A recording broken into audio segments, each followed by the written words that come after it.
नमस्कार बच्चों, कैसे हो आप सभी। तो मैं फिर से आ गया हूँ, आपका सोनू सर फिर से आ गया है मैथ की क्लास लेकर के। तो लास्ट क्लास में बच्चों हम लोग फ्रैक्शन के बारे में पढ़ रहे थे। Fraction, okay. फ्रैक्शंस के हमने सिर्फ इंट्रोडक्शंस के बारे में देखा था कि फ्रैक्शंस कैसे लिखा होता है, किसको फ्रैक्शंस बोलते हैं, ठीक है। और लास्ट क्लास में बच्चों में आपको ये भी बता रहा था कि जब भी आप क्लास अटेंड करो, चाहे स्कूल में क्लास अटेंड करो, चाहे ट्यूशन में क्लास अटेंड करो, चाहे आप ऑनलाइन क्लासेस क्यों नहीं अटेंड कर रहा हो, आप अपने मन में और अपने दिल में डर और शर्म को उखाड़ फेंक दो। ये जो डर, ये डर छोटा सा शब्द है, लेकिन ये आपको हमेशा डरा के रखता है। और प्लस शर्म, ठीक है। तो ये डर और शर्म जो है आपको आगे बढ़ने से रोकता है, आप चुप रखता है, ठीक है। तो यही डर और शर्म को उखाड़ फेंकना है दोस्तों। अगर आप मेरे साथ जुड़ रहे हो तो ये डर और शर्म को एकदम साइड कर दो। ये दोनों चुप रहते हैं, हमारे हमारे अंदर चुप रहते हैं, लेकिन सबसे घातक होते हैं। यही है जो स्टूडेंट को आगे बढ़ने से रोके रखता है। तो जिस दिन आप डर और शर्म को रास्ते से हटा दिए, पहली बात तो ये कुछ करते नहीं है, हम ही खुद इसको अपने ऊपर हावी कर देते हैं। सबसे बड़ी दिक्कत ये है, ठीक है। मैं डर सर से पूछेंगे तो सर डांटेंगे, ठीक है। सर से कोई डाउट्स पूछेंगे तो डांटेंगे। तो ये सबसे बड़ी भूल है आपकी। कोई सर आपको डांटता नहीं है, कोई सर आपको बताने से मना नहीं करता। देखिए, कभी कभी क्या होता है, जब कोई टीचर्स कोई भी टॉपिक पे डिस्कस करता है तो उस टाइम आप या तो एब्सेंट रहते हो या फिर आप ध्यान नहीं देते हो।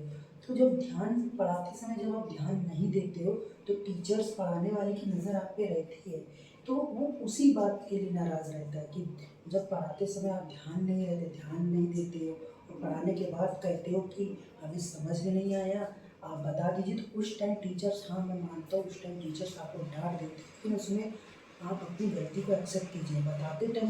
बताते टाइम आप पूरा फोकस बोर्ड में रखिए, वो क्या समझा रहा है क्या नहीं समझा रहा है वो समझिए, तब आप पूछ सकते हो। लेकिन जब आप पढ़ाते समय ध्यान ही नहीं दोगे तो डाउट्स क्लियर नहीं होते हैं, ठीक है।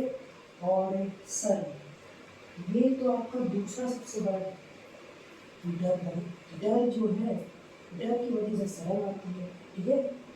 डर की वजह से ही शर्म आती है। तो डर पर अगर आप काबू करेंगे तो शर्म को भी आप काबू कर लेंगे। शर्म क्या है, देखिए, जब हम क्या करते हैं, जब हम क्लास में टीचर मतलब हमारे अगल बगल बच्चे बैठे रहते हैं, तो उस टाइम क्या होता है, जब हम सोचते हैं कि हम खड़े होकर के पूछे, क्योंकि 10 में से अगर आप लोगों को समझ में आ गया तो 2 लोगों के अंदर ये शक इतनी बुरी तरीके से बैठ जाता है कि वो पूछते ही नहीं है, बस वो भी हाँ में हाँ मिला देते हैं, जिसकी वजह से उनको डाउट क्लियर नहीं होते, बाद में वो आगे चीज़ें हार्ड होने लगती है।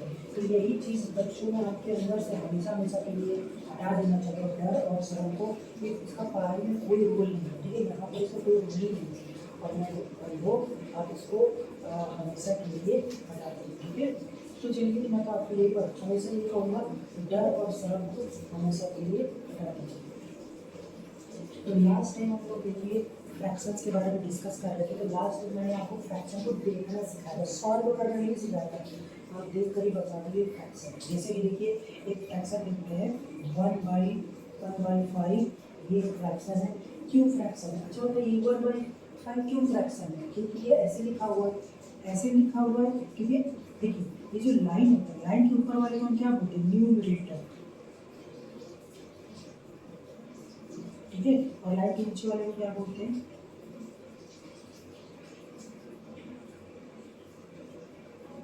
ठीक है। न्यूमरेटर डिनोमिनेटर होना चाहिए फ्रैक्शन में, तभी तो फ्रैक्शन बनेगा। तो अलग अलग तरीके के फ्रैक्शंस होते हैं। चलिए, आपको फ्रैक्शन देखना तो बता दी कि आपका न्यूमरेटर होना चाहिए, डिनोमिनेटर होना चाहिए। बाकी ऊपर कोई भी नंबर लिखा हो, चाहे स्मॉल नंबर लिखा हो, चाहे बिग नंबर लिखा हो, एक दूसरे के कंपेरिजन में से कोई फर्क नहीं पड़ता, क्योंकि फ्रैक्शन टाइप्स के अलग अलग होते हैं। चलिए, मैं आपको अभी सारे टाइप्स बता के क्लियर कर रहा हूँ।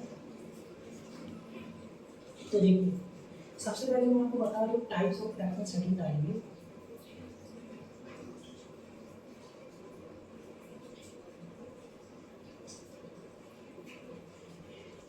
देखिए बच्चों, मैंने टाइप्स ऑफ फ्रैक्शंस हेडिंग डाली है। देखिए, मैं बच्चों आपको एकदम डिटेल में पढ़ा रहा हूँ, ठीक है।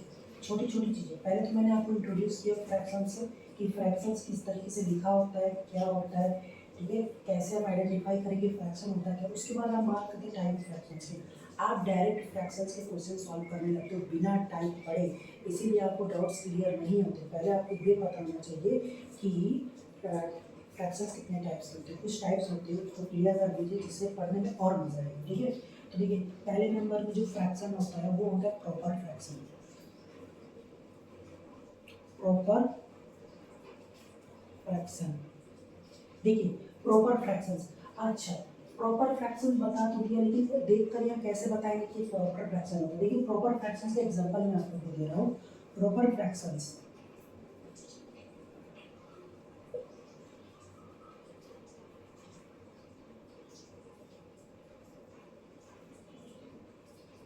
देखिए अगर आपका फ्रैक्शंस कुछ इस तरीके से, यहाँ पर देखिए क्या लिखा हो, 2/5, 3/7, 8/10, अगर इस तरह का फ्रैक्शन है, इसमें कॉमन क्या है, इसमें क्या चीज़ कॉमन है पहले मैं दिखा रही हूँ। इन तीनों फ्रैक्शंस में क्या चीज़ें आपको इनमें कॉमन दिख रही है। इसमें कॉमन ये है कि आपका numerator numerator smaller than denominator, और ये सबसे राइट फ्रैक्शन होता है।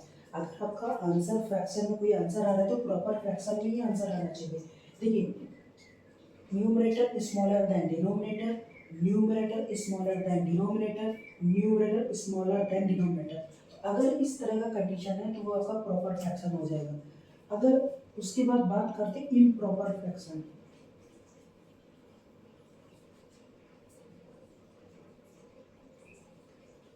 Improper fraction, improper fraction proper fraction का जस्ट अपोजिट होता है। इसका मतलब यहाँ पर देखिए कुछ इस तरीके से होगा, जैसे एक एग्जाम्पल लेते हैं 5/2, 7/3, 10/8। मैंने क्या बोला, अपोजिट होता है। अपोजिट का मतलब ये होता है कि आपका numerator greater than denominator, numerator greater than denominator, numerator greater than denominator का मतलब आपका न्यूमरेटर जो है डिनोमिनेटर से बड़ा होगा। इम्प्रॉपर फ्रैक्शन में न्यूमरेटर जो है डिनोमिनेटर से बड़ा होगा, ठीक है, बड़ा होता है। देखते ही पहचान जाओगे कि कौन सा फ्रैक्शन है प्रॉपर फ्रैक्शन है और ये कौन सा फ्रैक्शन है इम्प्रॉपर फ्रैक्शन है। इसको जल्दी से नोट कर लीजिए।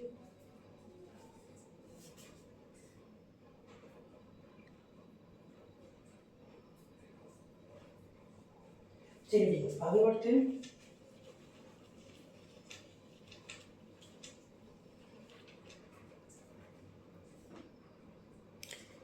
अब देखिए आपने टू फ्रैक्शंस पढ़ा, एक तो इम्प्रॉपर फ्रैक्शन और एक प्रॉपर फ्रैक्शन, ठीक है।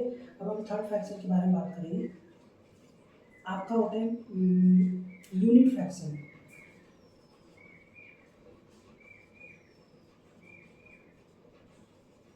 देखिए यूनिट फ्रैक्शंस भी देखना बहुत ही ईजी है।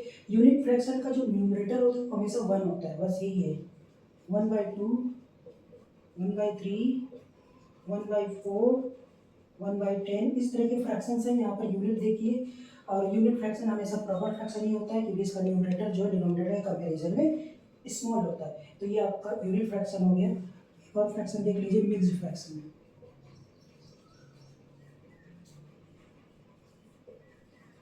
मिक्स्ड फ्रैक्शन देख लीजिए, मिक्स्ड फ्रैक्शन कैसे होता है देखिए मैं दिखा रहा हूँ आपको।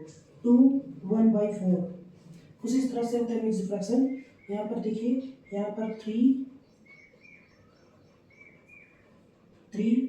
5/10 कुछ इस तरह से लिखा होता है मिक्स्ड फ्रैक्शन। Mixed fraction 6 20/40। तो ये सब मिक्स्ड फ्रैक्शन के एग्जांपल है। ये जो है होल नंबर होता है और ये आपका इम्प्रॉपर फ्रैक्शन है। इसको इसको जब आप सॉल्व करोगे तो ये सॉल्व हो जाता है इम्प्रॉपर फ्रैक्शन में। इसको आप सॉल्व कर सकते हो। मिक्स्ड फ्रैक्शंस को कन्वर्ट करने के लिए बताया जाता है, कन्वर्ट करने के लिए क्वेश्चन दिया जाता है कि आपको मिक्स्ड फ्रैक्शंस को कन्वर्ट करना है इम्प्रॉपर फ्रैक्शन में, क्योंकि जब आप इसको सॉल्व करोगे तो ये किस में कन्वर्ट हो जाएगा, ये आपको कन्वर्ट हो जाएगा इम्प्रॉपर फ्रैक्शन में। इम्प्रॉपर में कन्वर्ट हो जाएगा कुछ इस तरीके से। देखिए इसका एग्जांपल दिखा रहे हैं, जैसे अगर इसको सॉल्व करना चाहते हो तो 4 का 2 में मल्टीप्लाई करेंगे